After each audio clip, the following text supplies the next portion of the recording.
रहमतुल्लाहि व बरकातुहू। मेरे मोहतरम भाइयों, मैं आपको एक ख्वाब की तबीर बयान करता हूँ आप लोगों की आसानी के लिए, ताकि आप लोग को सही तबीर आप तक पहुँच सके और अल्हम्दुलिल्लाह अल्लाह के हुक्म से और आप तक सही तबीर पहुँचाने की कोशिश करता हूँ। सैयदना नूह अलैहिस्सलातु वस्सलाम को ख्वाब के अंदर देखना, इसकी तबीर क्या है। हाफ़िज़ मोहम्मद इब्ने सीरीन अपनी किताब में लिखते हैं और इस ख्वाब की तबीर करते हैं कि जो आदमी ख्वाब के अंदर सैयदना नूह अलैहिस्सलातु वस्सलाम को देखता है, तो आप इसकी तबीर करते हैं कि जिसने सैयदना नूह अलैहिस्सलातु वस्सलाम को ख्वाब में देखा,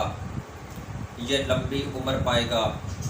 अल्लाह ताला इसकी उम्र के अंदर बरकत डालेंगे, इसकी उम्र के अंदर इजाफ़ा होगा। ये लंबी उम्र पर दलील है। और साथ इसके जिसने ये ख्वाब देखा है, लंबी उम्र पर भी दलील है, और साथ ये दुश्मन से रंज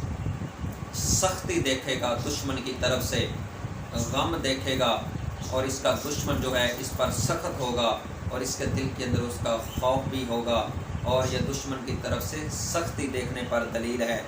और जो इसका काम है, जो ये मकसद करना, जिस मकसद में ये मेहनत कर रहा है, जो ये काम के अंदर मेहनत कर रहा है, उसके अंदर मेरे मोहतरम भाई इसकी जो मुराद है, वो जिसको ये हासिल करना चाहता है, कोई काम कर रहा है, इसके दिल की ख्वाहिश है, इसके दिल की तमन्ना है, वो इसके दिल की जो है मुराद, वो अल्लाह ताला पूरी करेंगे। अब आपको पता चला सैयदना नूह अलैहिस्सलाम को ख्वाब के अंदर देखना, मुराद का पूरा होना और उम्र के अंदर बरकत पर दलील है।